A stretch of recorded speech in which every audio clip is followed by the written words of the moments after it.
जय हिंद दोस्तों। आप सभी का अपने चैनल के 95 एग्जाम में स्वागत है।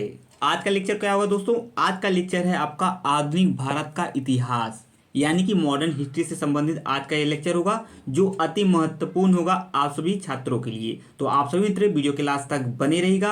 आज का लेक्चर दोस्तों होगा सेकंड। ये आज का लेक्चर सेकंड है। इससे पहले यानी आधुनिक भारत का इतिहास में फर्स्ट लेक्चर में हमने कवर किया था दोस्तों महत्वपूर्ण आंदोलन। जो भी महत्वपूर्ण आंदोलन एग्जाम में पूछे जाते हैं, चाहे आपका दोस्तों आरओ एग्जाम हुआ, आरओ एआरओ एग्जाम हुआ, एंड आपका यूपीपी हुआ एंड बिहार पुलिस हुआ, बिहार पुलिस हो जाएगा एंड दोस्तों, एंड जितने भी अपकमिंग एग्जाम है सभी एग्जाम के पॉइंट ऑफ व्यू से बेहद ही महत्वपूर्ण लेक्चर है दोस्तों आज का ये सेकंड लेक्चर आधुनिक भारत का इतिहास। आरओ एंड एआरओ एग्जाम के पॉइंट ऑफ व्यू से अति महत्वपूर्ण है, तो इसे भी आप लोग समझते रहिए। और साथ ही साथ आज की इस लेक्चर में हम दोस्तों कवर करेंगे आधुनिक भारत का इतिहास, यानी भारत में यूरोपीय कंपनियों का आगमन। यूरोपीय कंपनियों का आगमन, यहाँ से प्रश्न बने हुए हैं, जैसा कि आप प्रीवियस ईयर क्वेश्चन पेपर देख सकते हैं, तो उसके अकॉर्डिंग यहाँ से प्रश्न बने हुए हैं। तो हम सभी चीज़ों को कवर करते हुए चलेंगे। साथ ही साथ इसे कवर करने के बाद आगे वाले चैप्टर को हम अगले नेक्स्ट लेक्चर में देखेंगे। तो आइए आज की इस लेक्चर में हम भारत में यूरोपीय कंपनियों का आगमन स्टार्ट करते हैं। तो आप सभी तो वीडियो क्लास तक बने रहिएगा। आइए दोस्तों स्टार्ट करते हैं। देखिए, भारत में यूरोपीय व्यापार का प्रारंभ किस प्रकार कैसे हुआ, तो आइए हम यहाँ से समझते हैं। जो भी फैक्ट एग्जाम में बनेंगे समझते हैं। सर्वप्रथम भारत आने वाले यूरोपीय थे, यूरोपवासी थे, तो ये भी पूछा गया क्वेश्चन एग्जाम में। तो पुर्तगाली थे। कौन थे? पुर्तगाली। आइए आगे बढ़ते हैं। स्पेन का वह यात्री जो भारत के समुद्री मार्ग की खोज में चलकर अमेरिका पहुंच गया, तो कौन था? तो इसे स्टार कर लीजिए, प्रश्न बने हुए हैं। कोलंबस था आपका, कोलंबस। आइए अगले फैक्ट की तरफ बढ़ते हैं हम सभी मित्र। ये रहा आपका अगला फैक्ट। क्वेश्चन है, फैक्ट है आपका, तथ्य है महत्वपूर्ण। वह वर्ष कोलंबस अमेरिका पहुंचा, वह कौन किस वर्ष में कोलंबस अमेरिका पहुंचा था? ये भी सन इंपॉर्टेंट है एग्जाम की दृष्टि से।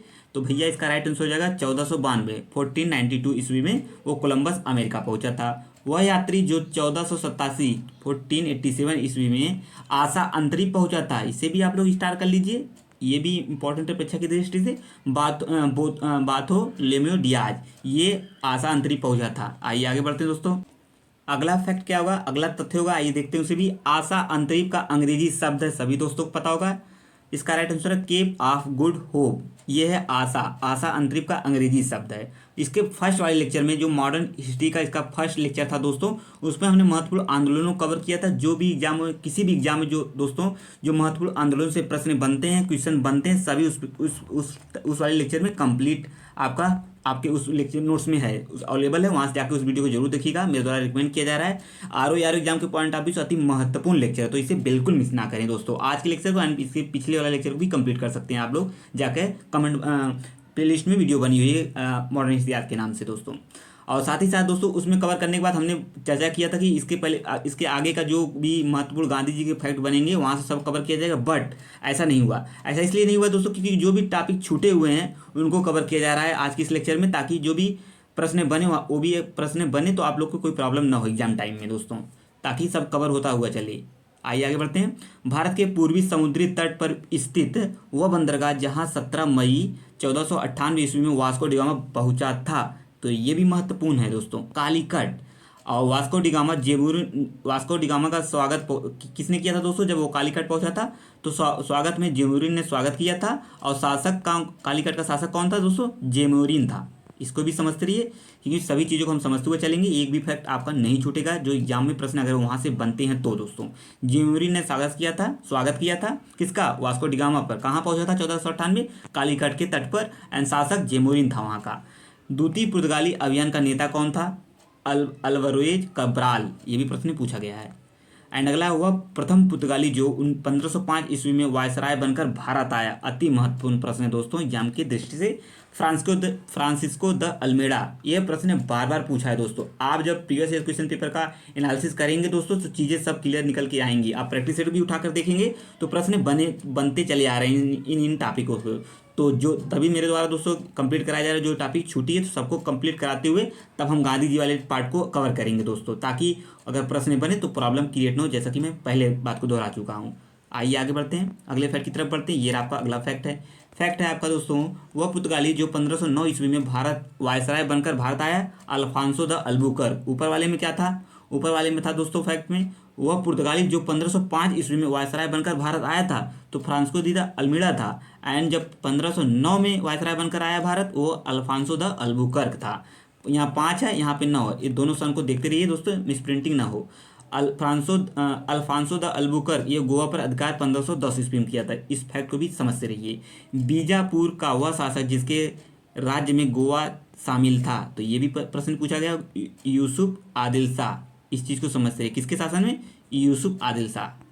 आइए जो मित्र दोस्तों इस चैनल पे नए हैं, वीडियो को वॉच कर रहे हैं, विजिट कर रहे हैं, तो चैनल को जरूर जाके एक बार विजिट करिए दोस्तों। सभी चीज़ें आपको क्लियर हो, समझ में आए, तभी दोस्तों चैनल को जरूर सब्सक्राइब कर लीजिएगा। और आर एग्जाम के लिए दोस्तों, आर एग्जाम हुआ आपका, पेट आर एग्जाम हुआ दोस्तों, एंड यूपीपी हुआ, एंड एसएससी जितने भी एग्जाम है दोस्तों, एसएससी जीडी हुआ, एसएससी एमटीएस हुआ, एसएससी सीएचएसएल एग्जाम के पॉइंट ऑफ व्यू से महत्वपूर्ण प्रैक्टिस सेट भी चल रहा है।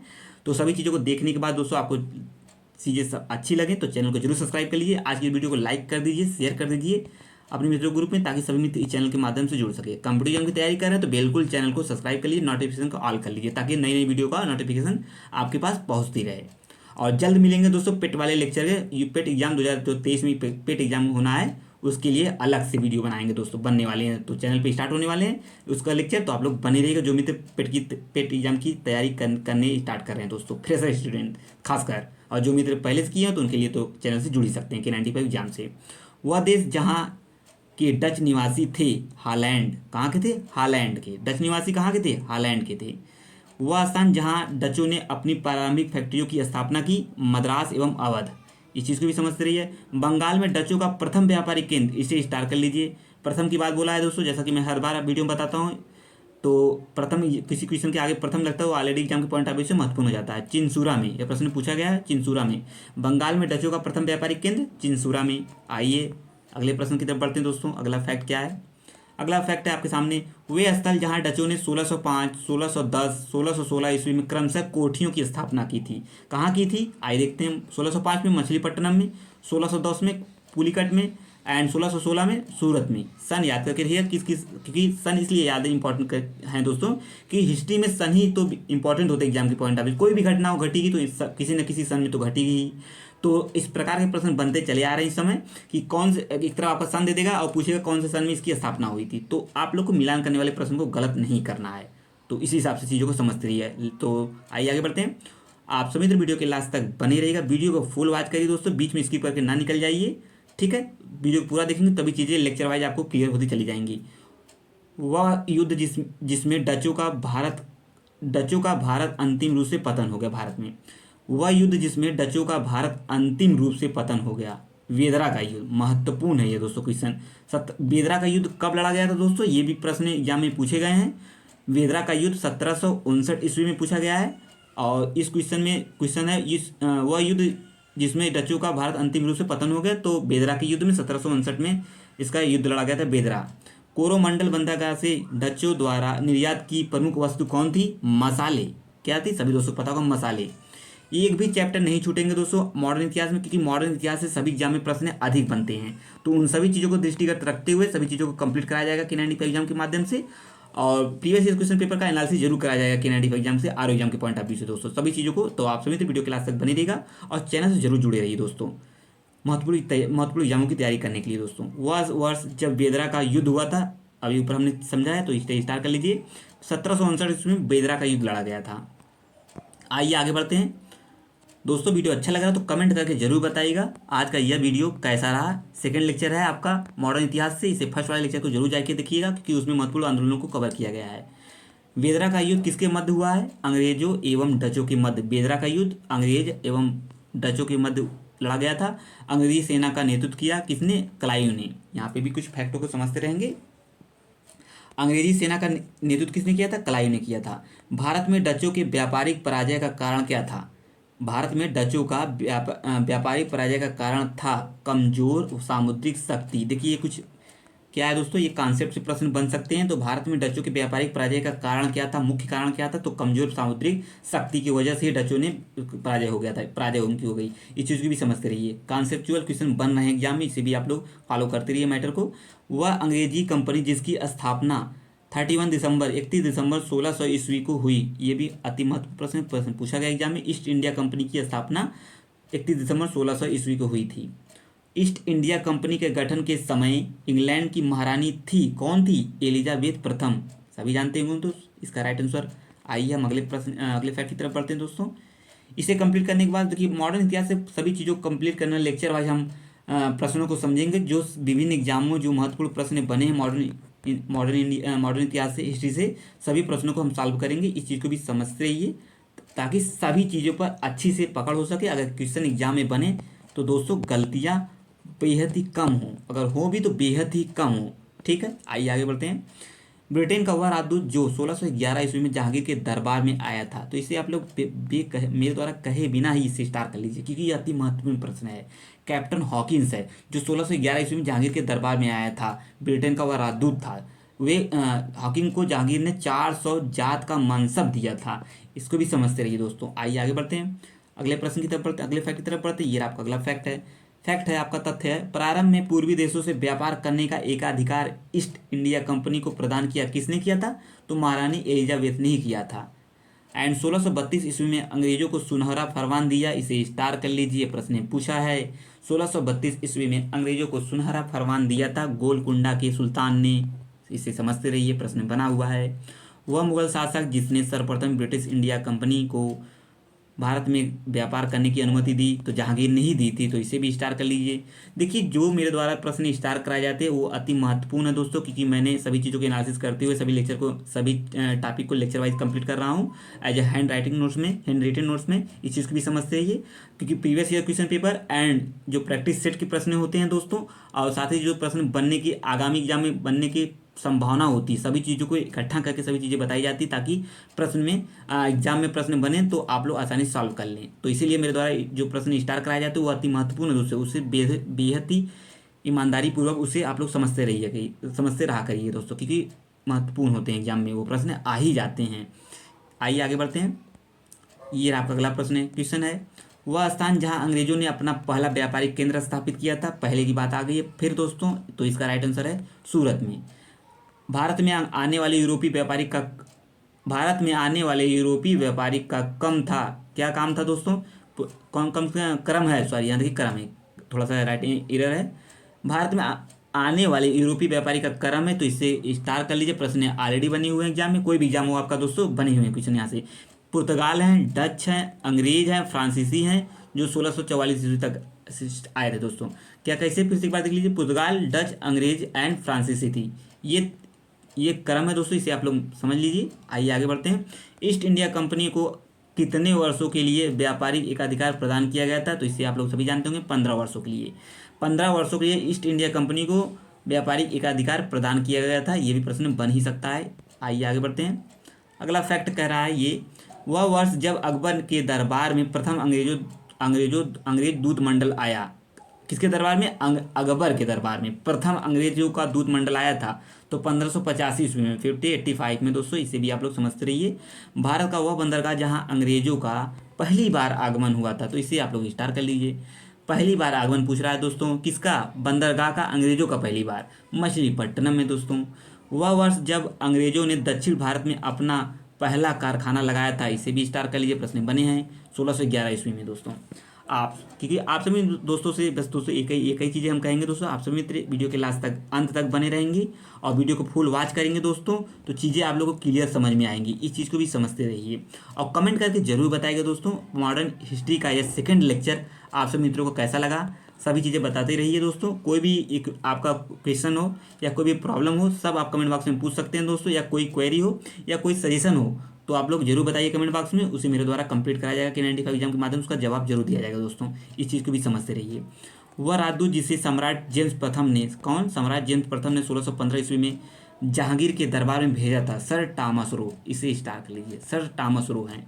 आइए अगले प्रश्न की तरफ बढ़ते हैं। ये आपका अगला फैक्ट है आपका, वे मुगल शासक एवं सूबेदार जिनसे सर टॉमस रो ने 2 फरमान प्राप्त किया था, जहांगीर एवं खुर्रम से। दो फरमान स्टार्ट किसने पाया था?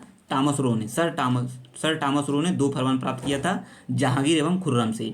वह स्थान जहां 1639 में 1639 में अंग्रेजों ने व्यापारिक कोठी की स्थापना की थी, तो मद्रास में। 1639 में कहाँ स्थापित की थी व्यापारिक कोठी?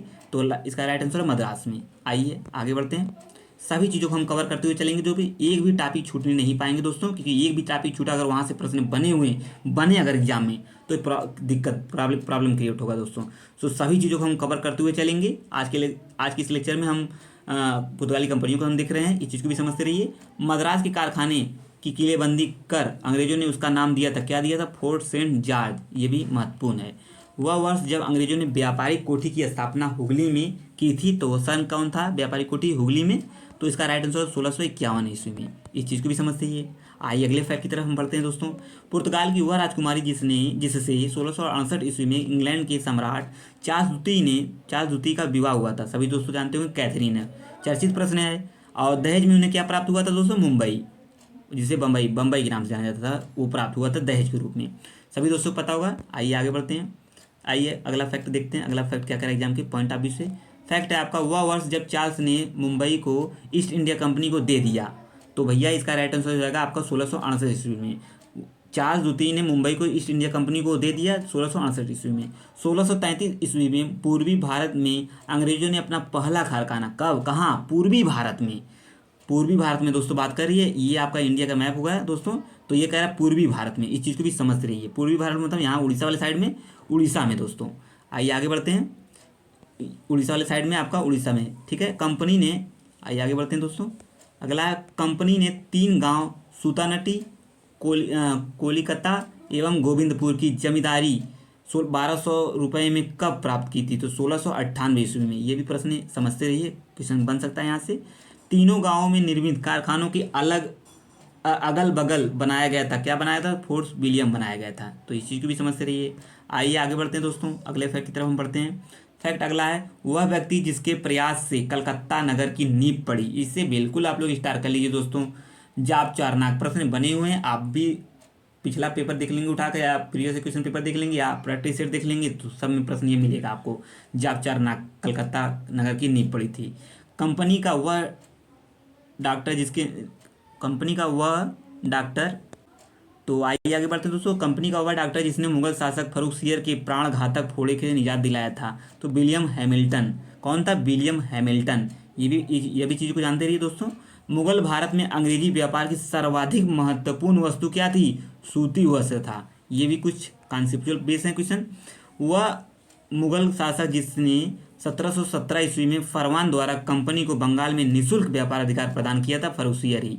किससे प्रभावित होगा दोस्तों? जो उसके फोड़े का निजात दिलाया था, इसकी वजह से फर्रुखसियर ने फरमान जारी कर दिया गया था व्यापार करने के लिए। इस चीज़ की भी समझ रही है, सभी चीज़ें कनेक्ट करके पढ़ेंगे तो चीज़ें आसानी से क्लियर होती चलेंगी दोस्तों। आइए आगे बढ़ते हैं। अगला फैक्ट बनेगा एग्जाम के पॉइंट ऑफ व्यू से, वह इतिहासकार जिसने फर्रुखसियर द्वारा जारी फरमान को कंपनी का महाधिकार पत्र, जिसे Magna carta of the company का मैग्ना कार्टा कहा जाता है, तो ओम्स ने। कौन से इतिहासकार था? ओम्स। इस चीज़ की भी अति महत्वपूर्ण प्रश्न है, इस प्रकार क्वेश्चन एग्जाम में दोस्तों बन ही जाते हैं, तो एक भी प्रश्न मिस ना करें दोस्तों, ठीक है। आइए, ये आपका दोस्तों आरओ एग्जाम में, आपका आरओ एंड एआरओ एग्जाम में कितने प्रश्न जीएस से पूछे जाएंगे दोस्तों? जैसा कि मैं पहले ही बता चुका हूँ, 140 प्रश्न, क्योंकि मैंने पहला मॉडल पेपर कराया है जीएस के। 140 प्रश्न आपके जीएस से सामान्य अध्ययन से पूछे जाएंगे, और 60 प्रश्न है आपका दोस्तों, 60 प्रश्न आपका हिंदी से पूछा जाएगा। ये कुछ इंफॉर्मेशन है दोस्तों पेपर का, किस प्रकार पेपर होनी है। आर ओ में जीएस के 140 प्रश्न है और हिंदी के 60 प्रश्न पूछे जाएंगे। जल्दी दोस्तों हिंदी के भी लेक्चर स्टार्ट होने वाला है K95 एग्जाम पर, तो आप लोग भी बने रहिए, चीज़ों को समझते रहिए, और इन सभी वीडियो को प्राप्त करने के लिए दोस्तों चैनल को जरूर सब्सक्राइब कर लीजिए। K95 एग्जाम को सभी चीज़ें इफेक्टिव रूप से आप लोग को हेल्पफुल होगा, और चीज़ें समझते रहिए। आइए आगे बढ़ते हैं, वीडियो के लास्ट तक बने रहिएगा मित्रों। वह वर्ष ईस्ट इंडिया कंपनी एवं न्यू कंपनी ने संयुक्त होने का निर्णय लिया था, तो कब लिया था? 1702 ईस्वी में। ईस्ट इंडिया कंपनी ने और न्यू कंपनी ने संयुक्त रूप से निर्णय लिया था 1702 ईस्वी में। वह वर्ष जब ईस्ट इंडिया कंपनी एवं उसकी प्रतिद्वंदी न्यू कंपनी का विलय हुआ 1708 ईस्वी में। यहाँ पे 2 ईस्वी में दोनों का विलय हुआ, मतलब यहाँ पे संयुक्त होने का निर्णय लिया गया, यहाँ पे कंपनी का विलय हुआ था 1708 ईस्वी में। आइए हम आगे बढ़ते हैं, अगले फैक्ट तथ्य की तरफ बढ़ते हैं, मूव करते हैं दोस्तों। वह कंपनी जिसकी स्थापना न्यू कंपनी एवं ईस्ट इंडिया कंपनी के लिए कंपनी के विलय के बाद हुआ, the United company of the merchant of England trainings with east Indies. ये भी कंपनी के नाम बहुत बड़ा है, लेकिन इस यहाँ से प्रश्न अभी तक दोस्तों दिखे मतलब उतने विशेष नहीं है, लेकिन चीज़ों को समझते रहिए कि क्वेश्चन बन ही सकता है। कंपनी और उसके व्यापार की देख रेख कौन करता है दोस्तों? Governor in council. Governor in council करता है कंपनी की देख रेख। वे यूरोपीय जो सबसे बाद में भारत आए, तो इसे ही समझ रही स्टार कर लीजिए, फ्रांसीसी था। तो वह वर्ष जब भारत में फ्रांसीसी ईस्ट इंडिया कंपनी की स्थापना हुई थी, तो 1664 ईस्वी में आपका फ्रांसीसी कंपनी की स्थापना हुई थी। इस चीज़ की भी समझ रही है। आइए आगे बढ़ते हैं। ये अगला तथ्य है। अगला तथ्य है वह स्थान जहाँ फ्रांसीसियों का प्राचीनतम कारखाना स्थापित हुआ था। किसका? फ्रांसीसियों का प्राचीनतम कारखाना कहाँ स्थापित हुआ था? तो पांडिचेरी में। इसे तो बिल्कुल आप लोग जानते रहिए। भारत में फ्रांसीसी कंपनी की संस्थापक कौन था? कोलबर्ट था। इसे भी आप लोग स्टार्ट कर लीजिए। फ्रांसीसी कंपनी की संस्थापक कौन थे? कोलबर्ट था। वह स्थान जहां फ्रैंको कैरो ने 1668 ईस्वी में भारत में पहली कोठी की स्थापित की थी। किसने? फ्रैंको कैरो 1668 में भारत में पहली कोठी स्थापित की है, तो सूरत में। वह रियासत जिसके सुल्तान से अधिकार पत्र प्राप्त करने के बाद फ्रांसीसियों ने भारत में दूसरी व्यापारिक कोठी की स्थापना की थी। तो भैया आइए इसे देख लेते हैं। इसका सन महत्वपूर्ण है। तो 1669 ईस्वी में मछलीपट्टनम में गोलकुंडा। ठीक है, इस चीज़ को भी समझते रहिए। वह फ्रांसीसी जिसने 1673 ईस्वी में पांडिचेरी की नींव डाली थी, फ्रैंक मार्टिन ने। इसे स्टार कर दिए। प्रश्न बने हुए हैं। पिछले तक के प्रश्न यहाँ पे दोस्तों आपको आसानी से देखने को मिल जाएंगे। सभी चीज़ें आज की इस लेक्चर में कवर कर लेंगे हम सभी मित्र, क्योंकि जितने भी जो दोस्तों ये लेक्चर चल रहा है मॉडर्न इतिहास का, सेकंड लेक्चर होगा। फर्स्ट लेक्चर को जरूर देखिए दोस्तों। इसी हिसाब से प्रैक्टिस, जितने भी महत्वपूर्ण तथ्य हैं दोस्तों, फैक्ट हैं, उसी हिसाब से सेट किया गया। एग्जाम आपका कोई भी हो दोस्तों, फैक्ट यहीं से मिल जाएंगे आपको। आइए आगे बढ़ते हैं। इससे जरूर आप लोग चीज़ों को समझते रहिए, और आज की इस वीडियो को अपने मित्रों ग्रुप में शेयर कर दीजिए, ताकि सभी मित्र इस चैनल से जुड़े रहें दोस्तों। और कॉम्पिटिटिव एग्जाम की तैयारी करें तो चैनल को जरूर चीज़ें जुड़ सब्सक्राइब कर लें। वह फ्रांसीसी जिसने 1673 ईस्वी में पांडिचेरी की स्थापना, फ्रैंक मार्टिन। बंगाल का वह नवाब जिसके द्वारा दी गई जगह में फ्रांसीसियों ने चंद्रनगर की स्थापना, चंद्रनगर की प्रसिद्ध कोठी की स्थापना की थी, तो शाइस्ता खां। तो इसे भी समझते रहिए। वह वर्ष जिससे पूर्व फ्रांसीसियों का मूल उद्देश्य व्यापारिक लाभ कमाना था, तो 1742 ईस्वी में। इसे समझते रहिए। आइए दोस्तों अगले फैक्ट तथ्य की तरफ पढ़ते हैं। अगला तथ्य है वह फ्रांसीसी जिसे पांडिचेरी का गवर्नर नियुक्त किया गया था, तो डुप्ले। सभी दोस्त जानते होंगे पांडिचेरी का गवर्नर नियुक्त किया गया था किसे? डुप्ले को। वह युद्ध जो 1746 से लेकर 1748 युद्ध के मध्य लड़ा, ईस्वी के मध्य लड़ा था। तो इसे आप लोग महत्वपूर्ण स्टार सभी चीज़ें कर लीजिए, क्योंकि यह प्रश्न कोई भी एग्जाम हो दोस्तों, आपका RO PCS का एग्जाम हो दोस्तों, UP PCS का या अदर एग्जाम हो दोस्तों, या वनडे का कोई एग्जाम हो दोस्तों, सभी एग्जाम में प्रश्न देखने को मिलेगा। वह युद्ध जो 1746 से 48 सन इंपॉर्टेंट है, यही सन ज़्यादा पूछे जाते हैं दोस्तों। मध्य लड़ा गया था, तो प्रथम कर्नाटक का युद्ध लड़ा गया था 1746 से 1748 के मध्य। प्रथम कर्नाटक युद्ध, प्रथम कर्नाटक युद्ध की किसके किसके मध्य लड़ा गया था, तो इसे भी समझेंगे हम दोस्तों। अंग्रेज एंड फ्रांसीसियों के मध्य लड़ा गया था, ये भी महत्वपूर्ण है, इसे भी स्टार कर लीजिए। मॉरिशस का वह गवर्नर जिसके सहयोग से डुप्ले ने मद्रास का घेरा डाला था, ला बुर्दने के द्वारा घेरा डाला था। किसने? डुप्ले ने। आइए आगे बढ़ते हैं। अगले फैक्ट की तरफ हम बढ़ते हैं दोस्तों। अगला फैक्ट है वह युद्ध जो फ्रांसीसी सेना एवं कर्नाटक के नवाब अनवरुद्दीन के मध्य लड़ा गया था, सेंट टॉम का युद्ध। किसके किसके मध्य लड़ा गया था? कर्नाटक के नवाब अनवरुद्दीन के मध्य लड़ा गया था। फ्रांसीसी सेना एंड अनवरुद्दीन के मध्य लड़ा गया था, तो सेंट टॉम का युद्ध। ये भी प्रश्न बन सकता है, तो इसे स्टार कर लीजिए दोस्तों। वह संधि जिसके द्वारा ऑस्ट्रिया के उत्तराधिकार का युद्ध 1748 ईस्वी में समाप्त हो गया। सभी दोस्त जानते होंगे एला सापल की संधि के द्वारा ही समाप्ति हो गई थी। प्रथम कर्नाटक का युद्ध इसी से समाप्त हुआ था। इस चीज़ को भी समझ रही है किसके कारण। यहाँ से कॉन्सेप्चुअल क्वेश्चन बन सकता है कि वह संधि जो कर्नाटक की प्रथम संधि हुई थी किसके द्वारा समाप्त हुई थी, तो ऑस्ट्रिया के जो उत्तराधिकार का युद्ध हुआ था 1748 में, उसी के कारणवश ये प्रथम कर्नाटक युद्ध समाप्त हो गया था। इस चीज़ को भी समझ रहिए। एला सापल की संधि की वजह से दोस्तों, इसलिए को समझ रही है। वह युद्ध जो 1749 से 54 के बीच में लड़ा गया था, तो भैया द्वितीय कर्नाटक का युद्ध था। इसे भी महत्वपूर्ण प्रश्न स्टार कर लीजिए। आइए से कुछ इंपॉर्टेंट फैक्ट को हम देख लेते हैं। तो यहाँ से देखते हैं, तो द्वितीय युद्ध लड़ा गया था किसके किसके मध्य? हैदराबाद तथा कर्नाटक सिंहासनों के उत्तराधिकार के लिए, इसलिए लड़ा गया था। हैदराबाद तथा कर्नाटक सिंहासनों के उत्तराधिकार के लिए लड़ा गया था। और किसके बीच? क्लाइव ने अर्काट को घेरा इसी युद्ध में 1751 में ईस्वी किया था, और विजय हुआ था क्लाइव। इस चीज़ को भी समझते रहिए। आइए आगे बढ़ते हैं। वह फ्रांसीसी जिसे कर्नाटक के युद्ध में पराजय का सामना करना पड़ा, तो डुप्ले को फ्रांस वापस बुला लिया गया था। जो वहाँ पे उसे पराजय का सामना करना हुआ था, इसलिए उसे वापस बुला लिया गया था। कुछ महत्वपूर्ण प्रश्न है दोस्तों। आइए आगे बढ़ते हैं, अगले प्रश्न की तरफ बढ़ते हैं। आप सभी तो वीडियो के लास्ट तक बनेगा और वीडियो को पूरा फुल वॉच करिए दोस्तों। सभी चीज़ें आप लोग को मिल जाएंगी आसानी से, एक ही में हैंड राइटिंग नोट्स के रूप में उपलब्ध हो जाएंगी। वह युद्ध जो 1756 से लेकर 1763 ईस्वी तक चला, कर्नाटक का तृतीय युद्ध दोस्तों, कर्नाटक का तृतीय युद्ध। और कर्नाटक के तृतीय युद्ध में हम देखेंगे कुछ महत्वपूर्ण फैक्ट। ऑस्ट्रिया एवं प्रसा के मध्य लड़ा गया था। प्रसा इंग्लैंड की मदद कर रहा था और फ्रांस की मदद से ऑस्ट्रिया। इसी युद्ध को सप्तवर्षीय युद्ध कहा गया था दोस्तों। कर्नाटक का तृतीय युद्ध, इस युद्ध को सप्तवर्षीय युद्ध कहा गया था। कर्नाटक का तृतीय युद्ध का अंश था दोस्तों, इस चीज़ को भी समझते रहिए। कर्नाटक का तृतीय युद्ध लड़ा गया था फ्रांसीसी यानी अंग्रेजों की सेना के मध्य, इसको भी आप लोग स्टार कर लीजिए। आइए आगे बढ़ते हैं, ये आपका अगला फैक्ट है। वह युद्ध जो 1760 ईस्वी में अंग्रेज एवं फ्रांसीसियों के मध्य लड़ा गया, वांडीवास का युद्ध। इससे अति महत्वपूर्ण प्रश्न दोस्तों प्रश्न बना हुआ है। इसका नेतृत्व किसने किया था? अंग्रेजी सेना का आयरकूट ने किया था। अंग्रेजी सेना का नेतृत्व आयरकूट ने। वह वर्ष जब पुर्तगाली ईस्ट इंडिया कंपनी की स्थापना की गई, तो 1498 ईस्वी में, इसे स्टार कर लीजिए। आज का जो ये लेक्चर है दोस्तों, सेकंड लेक्चर बेहद ही महत्वपूर्ण है दोस्तों एग्जामों की दृष्टि से दोस्तों। R exam and other exam के पॉइंट ऑफ व्यू से तो महत्वपूर्ण है ही दोस्तों, तो बिल्कुल इसे मिस ना करें, वीडियो के लास्ट तक बने रहिएगा। डच ईस्ट इंडिया कंपनी की स्थापना 1616 ईस्वी में की गई। इसमें महत्वपूर्ण फैक्ट हैं दोस्तों, अवेलेबल है यहाँ से सभी चीज़ें, सभी एग्जामों जो फैक्ट बनेंगे यहाँ से आसानी से आपको मिल जाएंगे दोस्तों। वह वर्ष जब स्वीडिश ईस्ट इंडिया कंपनी की स्थापना हुई थी, 1731 ईस्वी में स्वीडिश कंपनी की स्थापना हुई थी। आइए हम लोग देख लेते हैं, कुछ लास्ट का फैक्ट देख लेते हैं। प्रथम कर्नाटक युद्ध 1746 से 1748 के बीच में। कर्नाटक का द्वितीय युद्ध 1749 से 1754 ईस्वी तक। कर्नाटक का तृतीय युद्ध, जिसे सप्तवर्षीय युद्ध के नाम से जाना जाता है, सप्तवर्षीय युद्ध के नाम से जाना जाता है, 1756 से 1763 ईस्वी में लड़ा गया था। बंगाल पर अंग्रेजी आधिपत्य, नेक्स्ट वीडियो में हम देखेंगे दोस्तों। यहाँ से कुछ महत्वपूर्ण ये फैक्ट बनेंगे अगले एग्जाम के पॉइंट ऑफ व्यू से। बंगाल पर अंग्रेजी अधिपत्य, नेक्स्ट वीडियो में हम इसे समझेंगे, यानी थर्ड लेक्चर में हम इसे कवर करने वाले हैं दोस्तों। जो भी प्रश्न छूटे हुए हैं सभी चीज़ों को हम कवर कर लेंगे क्वेश्चनों के माध्यम से, इस चीज़ को भी समझते रहिए। तो आज के लेक्चर को जरूर बताइएगा दोस्तों, आज का लेक्चर कैसा है एग्जाम के पॉइंट ऑफ व्यू से, कमेंट में जरूर करिएगा दोस्तों। और जो मित्र नए थे चैनल पर, इस प्रकार की महत्वपूर्ण वीडियो प्राप्त करने के लिए दोस्तों, कॉम्पिटिटिव की तैयारी कर रहे हैं तो चैनल को जरूर सब्सक्राइब करिए K95 एग्जाम को दोस्तों। अब मिलेंगे नेक्स्ट लेक्चर में, तब तक के लिए आप सबका बहुत बहुत धन्यवाद। वीडियो को देखते रहिए पूरा। जय हिंद, जय भारत। थैंक यू मित्रों।